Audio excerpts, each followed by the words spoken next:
உங்களோட பேங்க் ஸ்டேட்மெண்ட்லயும் இந்த மாதிரி சின்ன சின்ன டிரான்சாக்ஷன்ஸ் எல்லாம் விடாம லிஸ்ட் ஆயிட்டே இருக்கிறதுனால உங்களோட ஆடிட்டர் உங்களோட ஐடிஆரை ஃபைல் பண்றப்போ வெறுப்பாகிறாருன்னா அப்போ நீங்க யூபிஐ லைட்ல உங்களோட பணத்தை எல்லாத்தையுமே ஆட் பண்ணிட்டு அதுல இருந்து இந்த மாதிரியான சின்ன சின்ன டிரான்சாக்ஷன்ஸை பண்ண ஸ்டார்ட் பண்ணுங்க.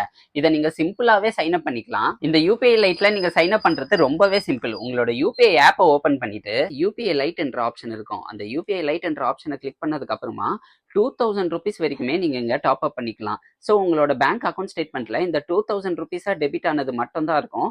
அதுக்கப்புறம் நீங்க என்னதான் 5 ரூபி 10 ரூபி டிரான்சாக்ஷன்ஸ் பண்ணாலுமே எல்லாமே இந்த யூபிஐ ஆப்குள்ள இருக்கிற யூபிஐ லைட்டோட ஸ்டேட்மெண்ட்ல தான் இருக்குமே தவிர்த்து உங்களோட பேங்க் ஸ்டேட்மெண்ட்ல அது ரிஃப்ளெக்ட் ஆகவே ஆகாது. நான் பர்சனலா யூபிஐ லைட் யூஸ் பண்ணல.